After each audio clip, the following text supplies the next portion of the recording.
So good morning again. My name is Courtney Ball. If you've been emailing about the conference, you've been trying to track me down, I'm here. I'm a director in the People Department at Eurasia Group, and I'm here to welcome you. So welcome. Again, thank you for coming. Why are we here? We are here for our second annual Politics in Focus conference. You may be wondering what this is all about. You may be wondering, okay, Courtney, when's Ian gonna get here? He will be here at lunchtime. But for now, we're gonna focus on our main reasons for joining today. We want to engage you in dialogue around political risk. A number of you are students here currently learning all about this, but we have our world-class analysts here to talk to you directly about the topics that they're writing about, speaking with our clients about, so feel free to ask them all the questions that you'd like to ask about political risk. We're also here to introduce you to different career paths that are available in the field of political risk. So like I said, I'm a director in the People Department, so I do a lot of recruiting, I do a lot of talent management, that's the HR function, but you will have an opportunity to meet people from our consulting team, from the research platform, our communications team, and our G0 media team, and a bunch of others, so stay tuned. And then the third, I would say most important reason that we're here today, we're here for you all to network. I encourage you to network with each other, to network with the staff from Eurasia Group. Ian will be here for some time shortly after his keynote to network with him. And don't be shy. Networking is a really powerful tool. It's an opportunity for you to share what you have going on and also learn about the resources that you have amongst the people sitting right around you. So please step out of your comfort zone and network with each other. And what's our agenda for today? So after I wrap up this welcome, I'll turn the mic over to my colleague, Nick Consonery, who will be your moderator for the panel today. And after the panel, we will stay in this room and we'll actually have some of our G0 media programming going here. We'll have the audio and everything on. It'll be a good time. And also at that time, our analysts will be available to engage with you and network. We'll also have some of our other colleagues joining for that portion. Following the G0 media time, Ian will join us. So Ian's keynote will start promptly at 12:15. We will have lunch available for you between the panel and Ian speaking, but please be here on time for Ian's session because he does have a tight deadline. And then following the keynote, the People team will be here to answer any questions you may have about internships or working at Eurasia Group. I'd like to give one final shout out in addition to my wonderful colleagues that have made the time today. I also want to thank Pat Mackin for continuously supporting us and welcoming us here to Columbia. This has definitely been a collaborative event. So with that, I thank you again, and I'll turn it over to Nick. Okay, great. Well, thank you so much, Courtney, and thank you all so much for joining us for our discussion today. Look, we've got a pretty tight group here, so I want to keep this tight. We can have a good conversation amongst our analyst staff, but more importantly, I want you guys to be able to have a chance to ask questions and engage with us, and we're happy to sort of talk through, with you the realities behind the curtain of what it's like to work in a political risk firm on a day-to-day basis. So very much look forward to that conversation. I thought what maybe would make sense to do just to start out is to have each of our panelists do a quick introduction of the position that they have at the firm and where they went to school, obviously, given where we are. Carlos, do you want to kick us off? Sure. Hello, everyone. My name is Carlos Petersen. I'm the senior analyst for Latin America, focused mostly on Mexico. I'm a SIPA grad, so happy to be back with you guys over here. Hi, everyone. My name is Thao Nguyen. I am an analyst on our Geo-Technology team at Eurasia Group. Was also a policy master's student at Harvard at the Kennedy School. Hi, I'm Michael Hirson. I head up our China Northeast Asia practice, and I went to Johns Hopkins SAIS, got an MA in International Affairs. And I'm Nick Consonery. I'm a director of Global Markets Research, and my degree's from George Washington in DC. So look, Carlos, you're the hometown hero here, and the only SIPA grad we have on the panel. So I thought maybe it would make sense to start with you. Could you talk us through a little bit, your background at SIPA, what you studied, where SIPA positioned you in terms of next steps in your career, and how that culminated with your work at Eurasia Group? Sure, absolutely, Nick. So for me, it was like an interesting process to join Eurasia Group and at my time at SIPA. And I wanted to make this analogy between political risk and how SIPA gives you an advantage. Geography matters, I think. And geography matters because at this industry, there are two places where most of the political risk companies are, which is mostly New York, DC, or London. And if you see more or less that the people that work at these companies are usually that come from schools that are based in those cities. Why? Because you have the network that you can build, because you have the access to the internships and those opportunities. And I think that for me, it was very important to get this job at Eurasia Group 5 years ago, right after I graduated from SIPA, and it was because of that. So how was my process? I started SIPA 2012, graduated 2014. I did a concentration on EPD, mostly because I wanted the flexibility that that concentration offered, right? I could like take classes from almost whatever I wanted and just like very few core courses that the concentration offered. So that was useful for me. Other people do other stuff, right? It's not like mandatory that that's the concentration that you should be taking. But at least for me, it worked really well because I could take some energy classes, which are very important for Latin America, for political risk analysis, etc. I took the political risk class that Ross Cap, a former colleague of ours, was teaching here at Columbia at the time. And then actually what happened is that I attended a panel during my second semester on Hugo Chavez and the political crisis in Venezuela. And this was a panel that was composed by different Venezuela experts, and one of them was the head of the Latin America team at Medley Global Advisors, another small political consultancy firm. And I reached out to her, started talking to her, and after that conversation during the summer that I was doing an internship at UNDP, which, don't quote me on this, was a total waste of time. I reached out to her and asked her, like, okay, can we talk, etc. And she ended up offering me an internship that I actually did throughout my second year, so third and fourth semester, working and doing the internship with them.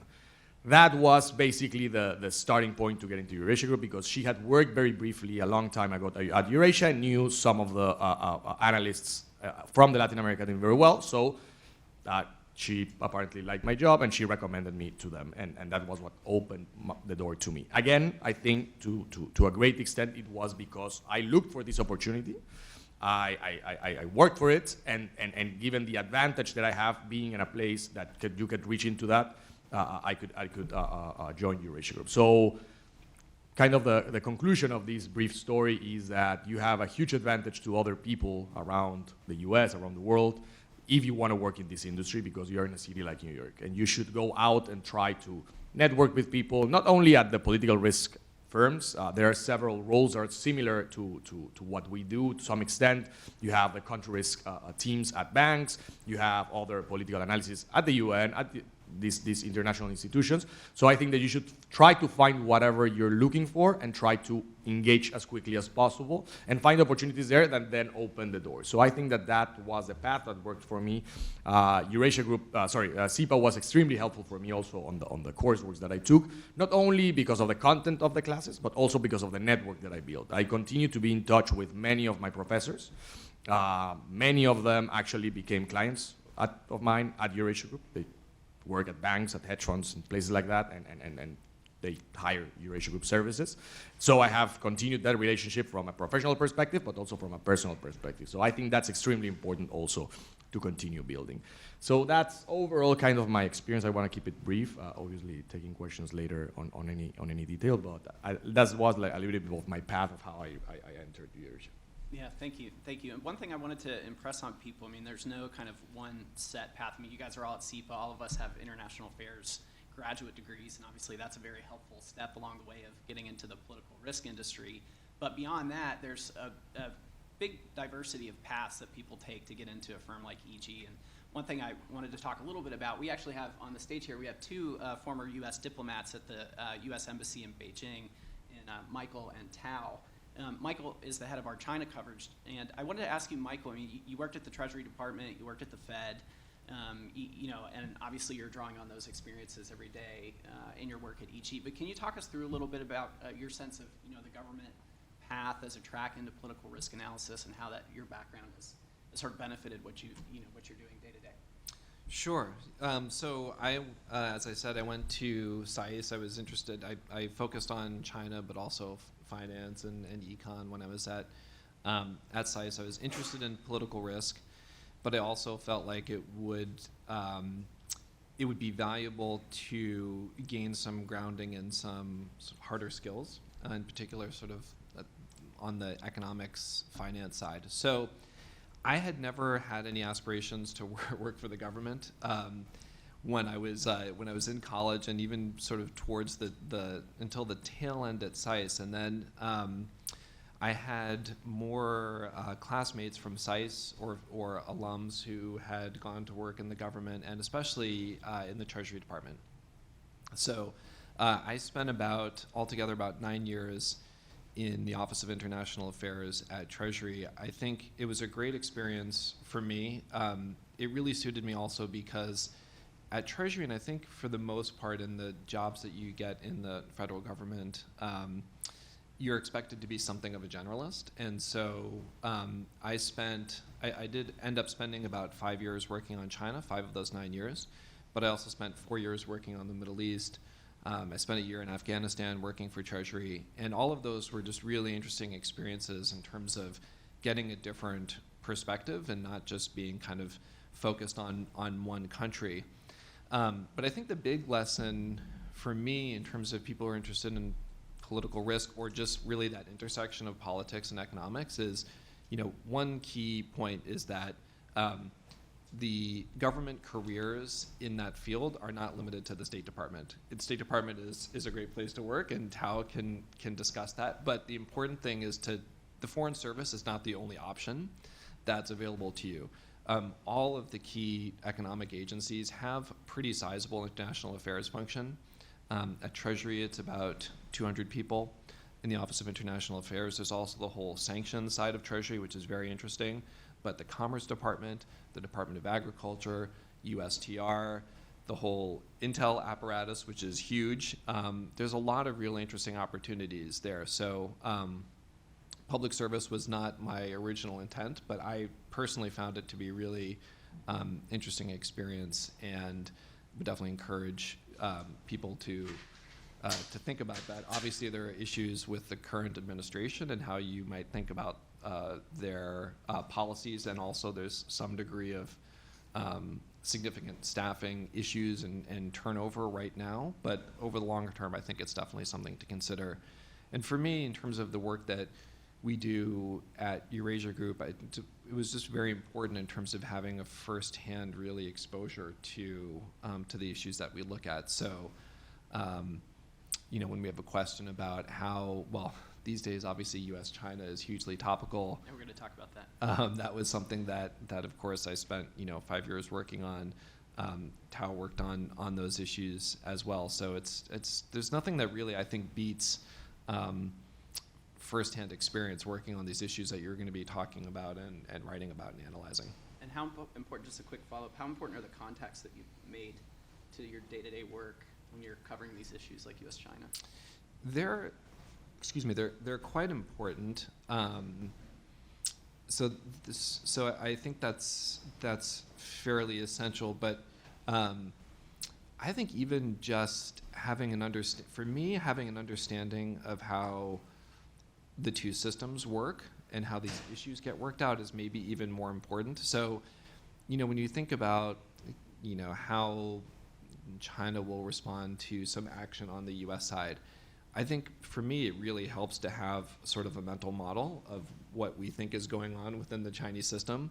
And that mental model might be something like the fact that you've got different agencies that are arguing over this issue with each other, that are jostling. Might be the Ministry of Foreign Affairs versus the economic agencies, and a notion of how the policy process works on the Chinese system. Obviously, I didn't see that from the inside, but I dealt, when I was in Beijing, with Chinese agencies and had an understanding, I think, or at least it developed a mental model that, for me, is probably even more important than the contacts. That's interesting. That's really interesting. So Michael and Carlos are both in what I would call our kind of traditional track of our analytic platform, which is country-based coverage. So Michael, as we know, is working on China, and Carlos on Mexico and Latin America. Thao is in a new and unique position at Eurasia Group as a part of our what is relatively new Geo-Technology team. So Thao, I thought I'd ask you maybe to talk a little bit. We're talking about backgrounds first and foremost. So I think your background, working in the tech sector, working at Airbnb, and the work that you did with them in Asia, obviously positioned you for being competitive in the job market to come and enter work at Eurasia Group at a time when the firm was building out this new kind of sector focus on geotechnology issues, right? So could you talk us through that a little bit, just how you kind of made the leap from Airbnb to EG, and give the crowd here some details on what you guys are doing day to day? Yeah, absolutely. Hi, everyone. Thao again. I think maybe I'll start with, I think I took sort of a flipped approach to Michael in that I never really expected to get into the field of political risk. And so when I was a student and when I was starting my career, had always been very much interested in public service, in government, as well as the intersection between technology and policy. And so maybe just building off a little bit of Carlos's experience at SIPA, I had such a great experience as a graduate student. I feel like it's just one of the few times in your life where you get 2 years to really experiment across the board in terms of classes, in terms of internships, in terms of just really getting out there and meeting people in your city. And as a student, you're just so well positioned for that because at the end of the day, everybody wants to talk to students. And so the world really is your oyster at that point. And so when I was a graduate student, I spent 2 years taking a very broad range of classes, everything from corporate social responsibility to Africa's digital economy developments to competitiveness. And then I was very lucky to have had 2 great opportunities to work very closely with government and also with a private sector organization. So as a graduate student, I worked as a fellow for the State Department out in Indonesia, very closely with our U.S. ambassador to ASEAN at the time, which was a fantastic experience to cover a macro set of issues, including digital economy developments across Southeast Asia, as well as spend time overseas outside of our Cambridge, Boston bubble. And then my second year as a graduate student, had a great opportunity to consult with Google for the year for 2 Googlers who have been great mentors to me since then. And so I think in terms of thinking through just even how I think of the issues we work on in the geotechnology practice now, I think having sort of that broad-based set of experience is really important for informing some of that. So after graduate school, I started my first job as a U.S. diplomat with the State Department and had the pleasure of being able to work with Michael in Beijing. And I think we feel very lucky to have had the opportunity to live in China during a time when we were really observing, I think, a lot of increased pressure on U.S. technology companies and really thinking through what that actually meant. And so even after the State Department, I ended up wanting to work more closely with a U.S. technology company. So I joined Airbnb when their policy team was really expanding across Asia. And so moved to Singapore to cover the region. And in that role, worked closely with a lot of my old counterparts at the State Department, really thinking through what are the emerging technology issues that are impacting companies at the time. So in that role with Airbnb, I was very much focused on policy developments and partnerships across the governments for the markets that the company was in. And so I think through that experience, I think was just very surprised at how quickly some of the technology issues from GDPR and broader data governance issues really evolved at the time. Governments were really thinking through how do we better regulate data and foreign companies as part of that, and in terms of just thinking through the political risk element of it. Never thought that I would sort of reframe to think about tech policy issues from the risk perspective, but increasingly seeing how much of a challenge companies were facing in terms of thinking through how to both mitigate risk, but also think more proactively in terms of what are the developing trends and how do we better incorporate some of those policy developments into real business strategy that is beyond policy teams, beyond legal teams, to really incorporate that into longer term strategic thinking, which sort of then led me to Eurasia Group and really thinking through opportunities to dive deeper on some of these issues, and had followed a lot of the work that our great Geo-Technology team has been covering, and especially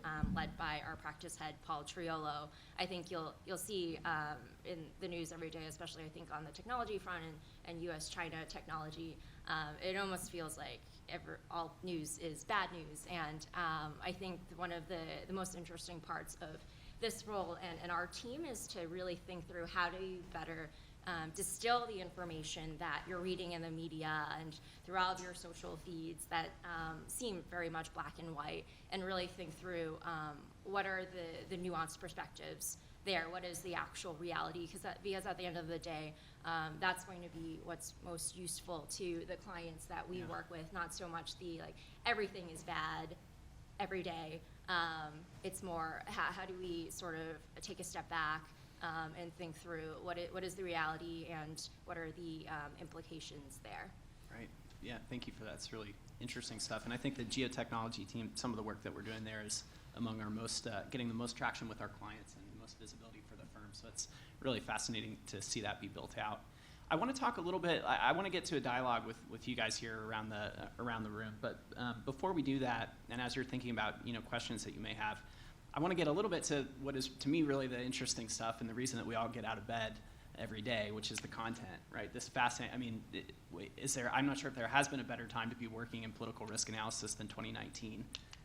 That's certainly, not in my recent memory and throughout my career.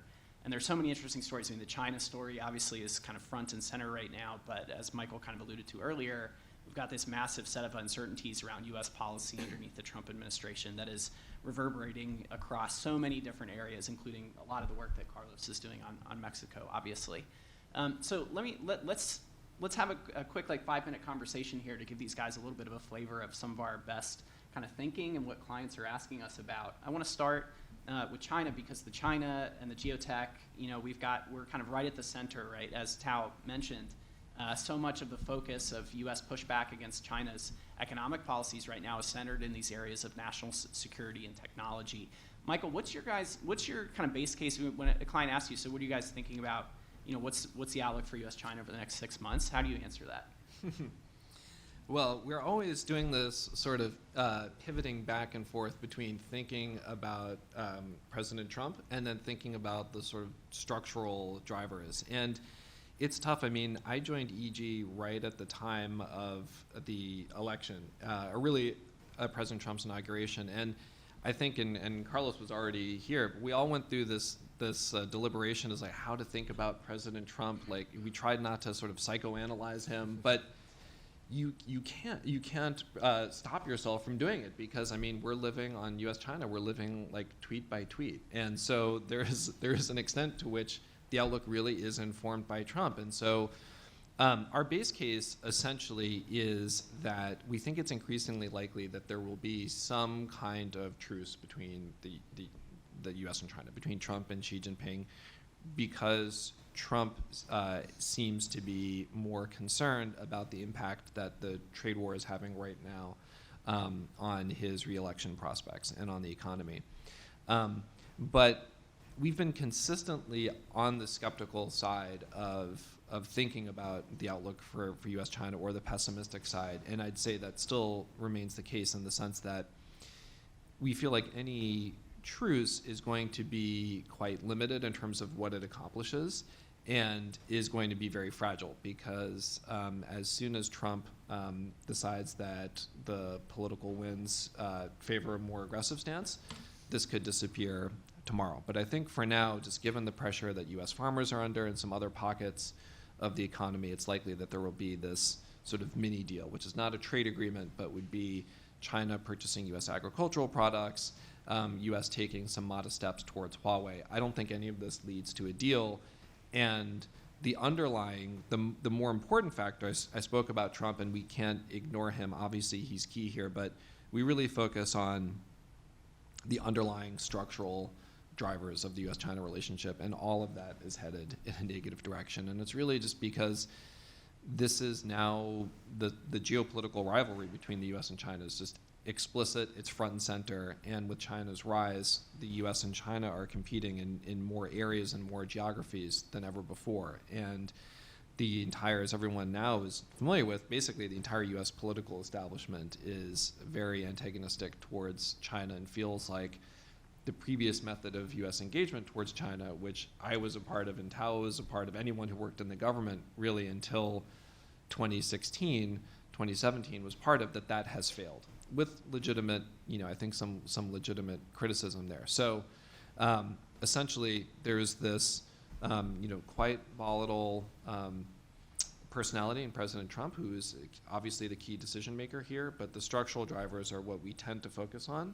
And especially when you get to the intersection of trade, national security, and technology, that's just a field that we think no matter what happens with tariffs, this technology competition is just going to keep roaring ahead, because for both governments, Right. It's just viewed as a critical piece of their rivalry right now. Right, and let me ask both of you and Thao about that. I mean, is the U.S. government going to kill Huawei? I mean, where's this headed? Like, is there, do we think there's going to be some kind of way that they can, I mean, you mentioned the mini deal. I'm assuming part of that has to do with Huawei, right?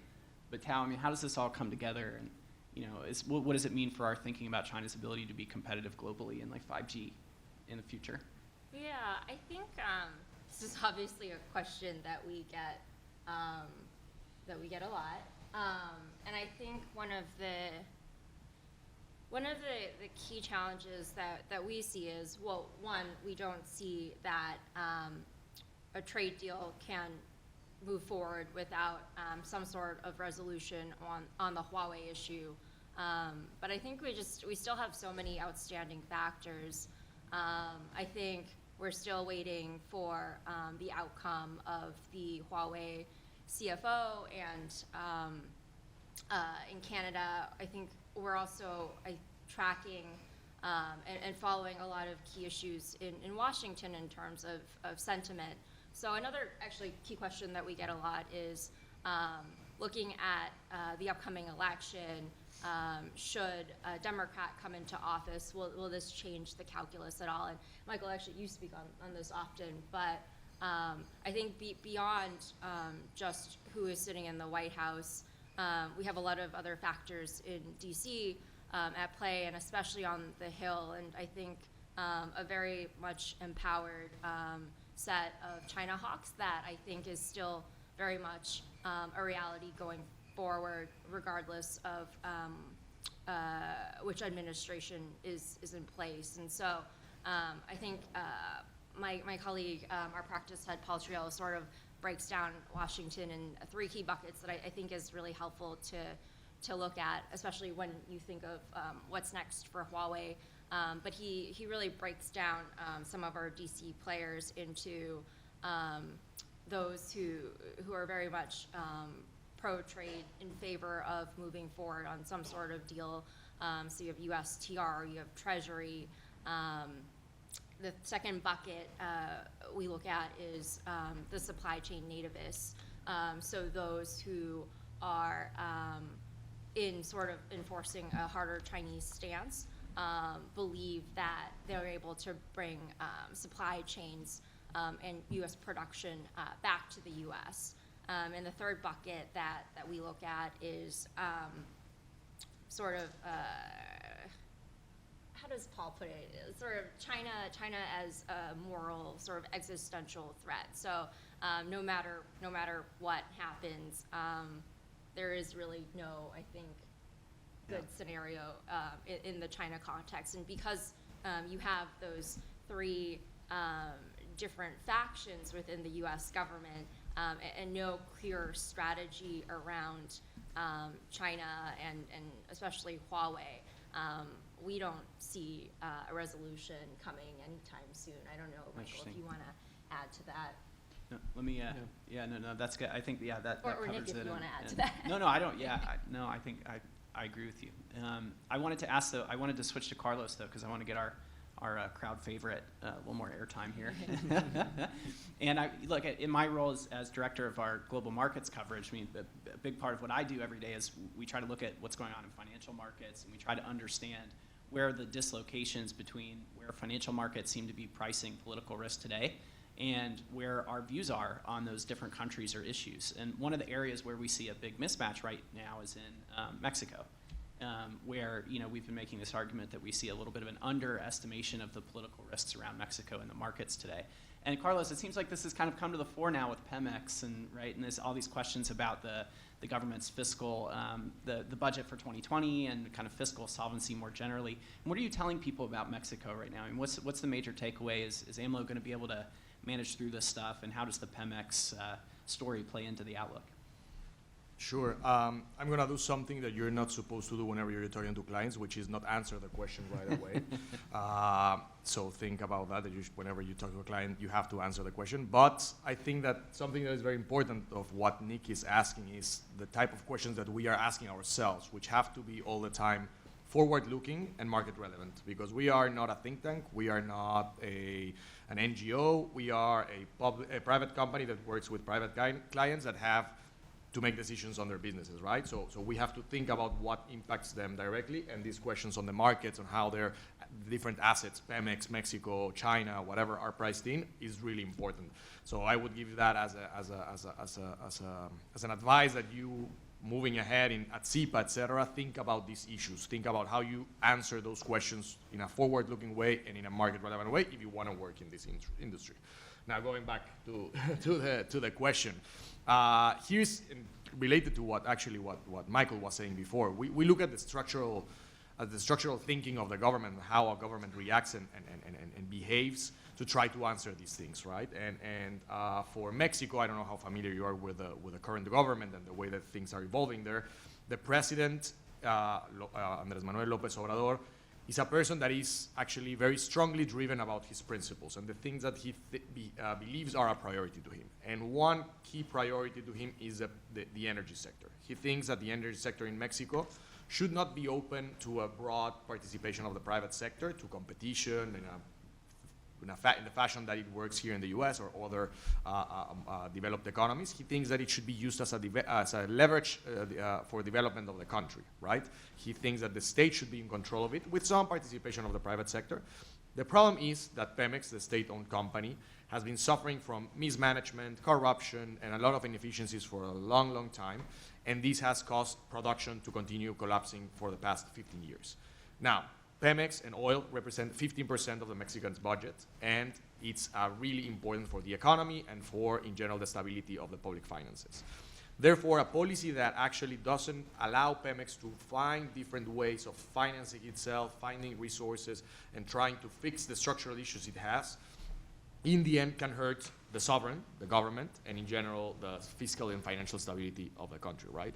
And again, if we think about this structural thinking of the president, if we are right that López Obrador cares so much about this nationalistic state-driven policy for the energy sector, he's unlikely to change that policy. So whenever we have questions about what is going to happen for Pemex, are the rating agencies going to downgrade Pemex? We maybe do not answer that question specifically, but we highlight what the risks are. And we think that the strategy is unlikely to change, right? And that's where we see these risks continually growing or moving into the negative trajectory and negative direction. And that's the way that we try to help our clients think about these issues, right? We are not financial experts. We're not going to say where the the bonds of Pemex are going to be in a week or in a month, or whether it's best to buy now or not. We don't do that. We focus on these structural variables and try to help our clients understand. So, yeah, I think that's a way to approach these kind of issues. And the biggest question for next year is this question of the budget and how it plays through. Is that where you're focused in terms of your coverage? I mean, how do you translate that into specific like research pieces that you're going to write for clients over the next couple of weeks? No, absolutely. The government just sent to Congress the budget for 2020 a couple of weeks ago. So we sit down, we analyze what they wrote, and it's interesting to see how fairly moderate the budget is in many aspects. They are austere in spending, etc. But some of the assumptions, the macroeconomic assumptions that the government is proposing for the Congress to approve are too optimistic. One is growth, and the other one is oil production, which they think that they can stop the decline and start to ramp it up, right? And what we try to highlight to our clients is that on the fiscal balance, on the macroeconomic variables, these overly optimistic assumptions might lead to fiscal slippages and to problems that could either downgrade Pemex, either downgrade the sovereign, or have an impact on different asset classes, right? So what we try to focus on and what we try to do and analyze is on these specific issues that in the end have an important input for our clients, right? So that's the way that we do it. Got it. Good. Thank you. All right. Well, I think that leaves us with about 20 minutes of discussion with you all. So hopefully that gave you a good flavor for some of our backgrounds and some of the work that we're doing. But I know we left a lot unaddressed. So who wants to kick us off here? Yeah. Hi. Thanks a lot for being here. Yeah, we'll ask you to use the mic because we have our stream going. So. Hi. I just have like a follow-up question to Carlos, and also more generally, I was wondering, how do you act about reviewing your fundamental analysis when, let's say, some external shocks come? So you said that oil prices are very important in Mexico and for the fiscal policy and their budgeting. So now we have an external shock, let's say that the price of oil goes up consistently. Do you review your analysis? Do you maybe postpone, let's say, the outlook that you put on the risks? Or how do you act about it when something this big happens on the markets? No, that's a great question, and as these external or internal shocks happen, this is a very fluid environment that we have to constantly reassess what we're thinking, right? Usually, at least how we do it, and our team, and I think it overall, is we kind of build up a story of these structural variables that we think matter the most. And then we test it. Then we see whether reality adjusts to that kind of ideas that we have created or built to see the reaction function of the government, right? So if those are right, then we try to stick to our views because we think they're right. But we try to understand whether the government is behaving in that way. And if they're not, you have to adjust it. And you have to think, under these circumstances, then they behave slightly different, right? And what we try to do is also different teams approach it in a different way.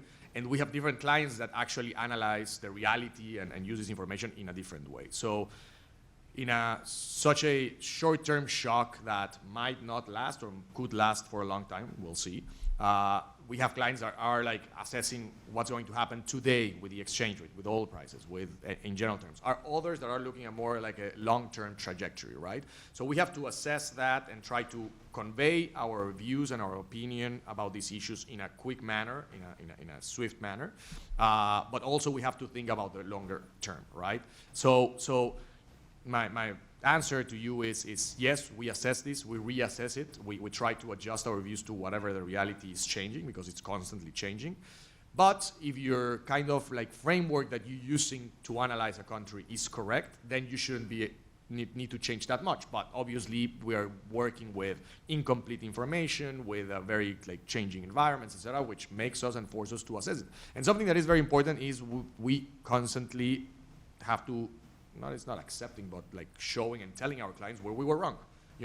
We are wrong often. It's normal. But you have to say why I was wrong, or you sometimes say, if I'm wrong, it's going to be because this variable was behaved in a different way. So you have to be very honest and very transparent to your clients, because even if you're wrong, you're helping them to think through these issues, and then they can adjust, reassess in different ways. Yeah.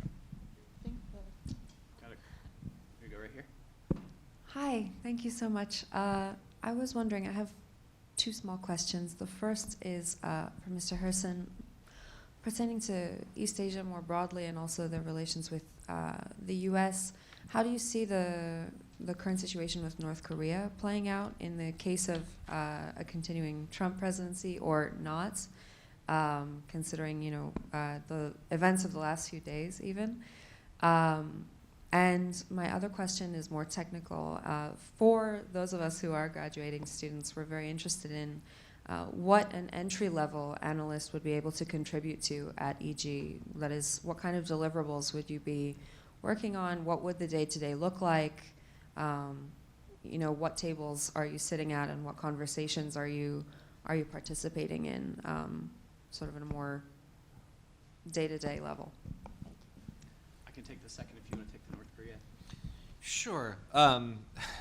In a nutshell, our view on North Korea is that President Trump has strong incentives to show that his unique style of diplomacy with North Korea is paying off, despite the underlying reality of what's happening in North Korea in terms of their developing their nuclear and missile capability. So our view essentially is that through the U.S. presidential cycle, there will either be a continued sort of muddling through, which is sort of where we are right now, or there may be, probably lower probability, some kind of more, I don't want to say impressive, expansive deal than what we've got right now.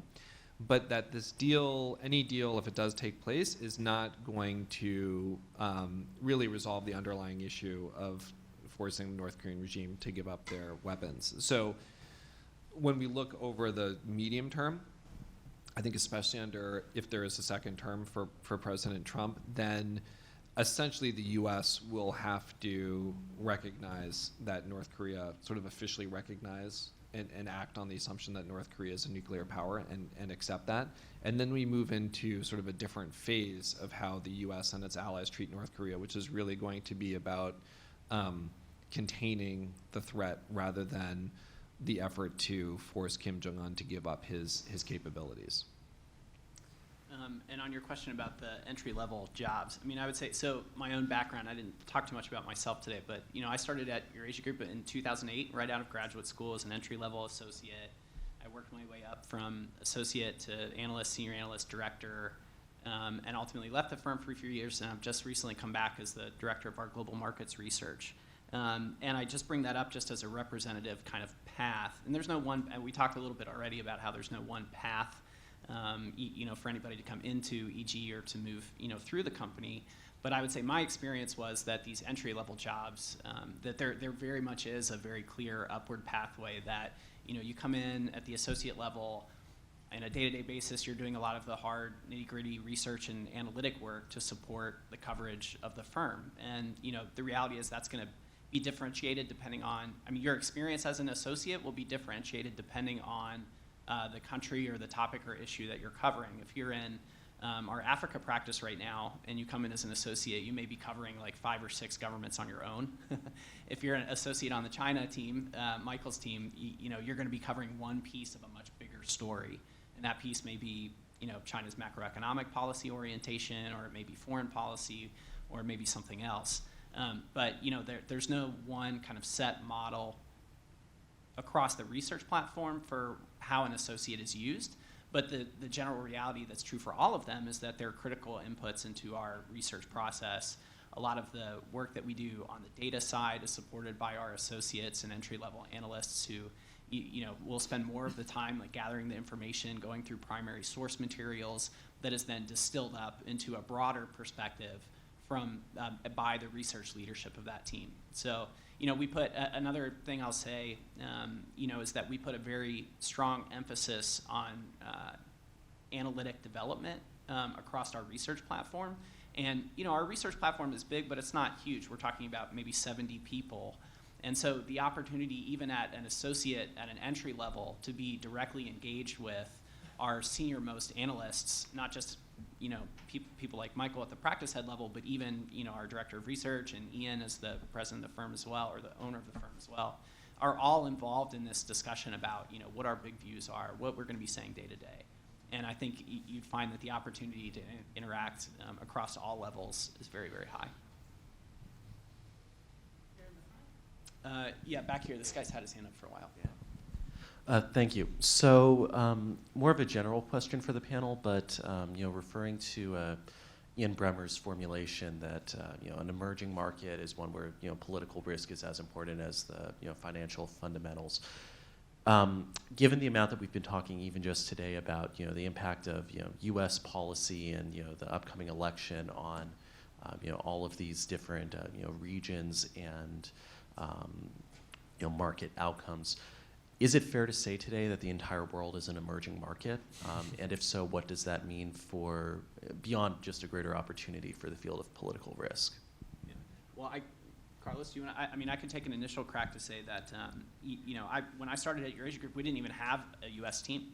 We weren't even covering the U.S. in 2008, not as a focus of our analysis. And it became very clear, before Trump's election, I want to say, Andrew, do you know, it probably was around 2011, when we started to develop an actual U.S. practice group, 2012, and then built that up. We started getting more into developed market coverage after the financial crisis because it became very clear that decisions about macroeconomic policy and foreign policy in the developed world, in the U.S. and Europe, there's no way we were going to be able to survive as a political risk firm without having really deep, conversant views on those issues. And the European debt crisis in 2012, 2013 was probably the major political risk thing that we covered for that entire year.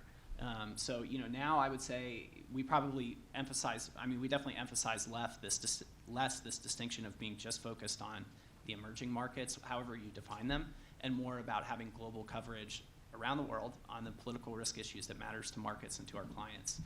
And then trying to bring in, as Thao sort of represents here, more conversant material about how this is actually playing out across sectors and issues. So Thao is on geotech. We also have like a healthcare team now, and we've got other industry verticals that we've built up to reflect that.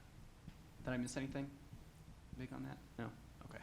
All right. Let's go over here. We're going to get some, we'll get some diversity across the room. Go to the left side. I was wondering for Thao, and I think this kind of builds off the end of your question, or of your response, Nicholas. Regarding the growing influence of technology companies, Facebook, Amazon, Google, all of those, at what level do you almost provide political risk analysis regarding these private companies, seen as their actions have, and their interactions with states have such a large influence around the world? Yeah, I think one of the key takeaways that I had coming out of my experience at Airbnb and working closely with the broader tech community out in Asia is some of these companies are massive companies, and they are really good at what they do in their market. Like, they have far more coverage than we could possibly have in market on the ground. And so they're good at the issues that they know. However, I think it's not always easy to take a step back, especially when you have a global company operating across markets and regions and coordinating across time zones with their headquarters. It's sometimes hard to really take that step back and understand broader macro trends that directly impact the work that they're doing in specific markets, and really connecting the dots there. And so I think one of the great roles that Eurasia plays, working very closely with a broader set of tech clients, is really being able to put issues into a broader perspective. Where is the broader industry trend going? As we think about strategic planning for next year, what are the key issues that should be on our radar based on some of the issues that you're following? And I think that's sort of what has been most exciting for me about coming to Eurasia Group, is to be able to play that advisory role and partner with companies on really thinking through those issues. And so I think, to your point about some of the regulatory challenges that these companies are facing, I think because they're so massive and they cover such a broad set of products, and even companies that are, like, every company now is a tech company, right? But there are different kinds of tech companies. And so I think that's where even if like on the front page of this news article or this news feed today, Facebook is hit by whatever, there are plenty of other risks down the pipeline that are not always, I think, of high visibility for companies that are dealing with so many things on a day-to-day basis that it is very helpful to have an external partner to be able to think through those together. I think we've got time for one more, and this guy's had his hand up for a while. We may be able to squeeze in a few more, but.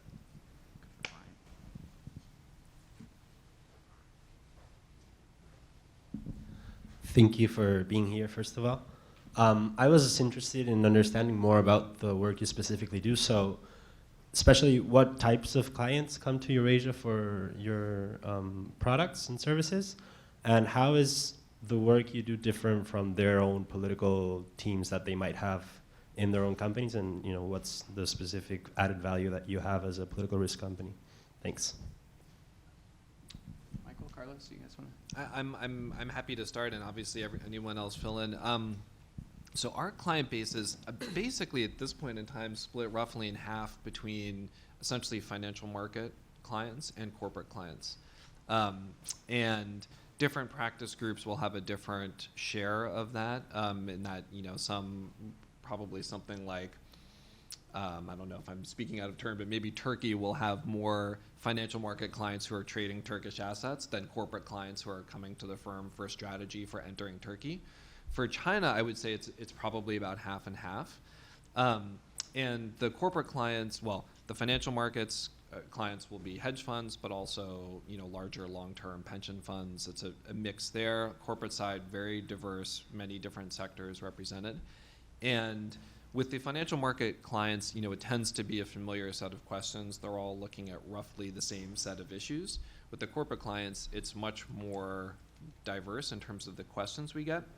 And as a result, that process of working with them is much more in-depth.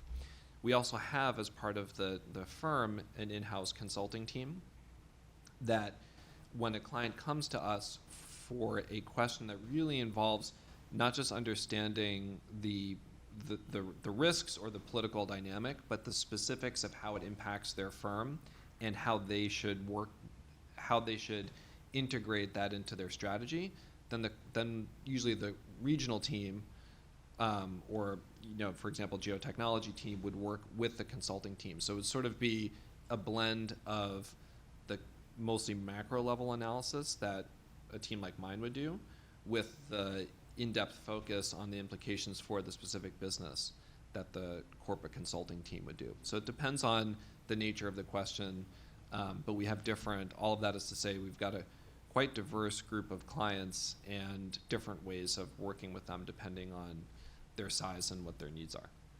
Yeah, I would add that even within some companies and some of our clients, we engage them in a very different way because there are like massive companies that are global, that have operations around the world, and those pay for all of their company to have access to us. So we prepare reports, talk to the C-suite, so we are briefing the CEO, CFO, etc. Then we sometimes talk to the government affairs team because they have more specific questions about policy dynamics in a country or a region, or sometimes with their strategy team, or even sometimes with some of the more operational side. So it's very diverse and very changing all the time, which makes it very interesting. If you ask me, one of the parts that I like the most about working in a company like this is that interaction with clients. We are all the time talking to clients, all the time meeting with them. Maybe I can go a little bit more in depth about the products that we put out, right? The more traditional products, at least from our research platform, are our reports. In the case of Mexico, we have a daily product that comes out every morning that we start writing earlier in the morning. So we send it to our clients with the top 3 stories of the day and our views about them.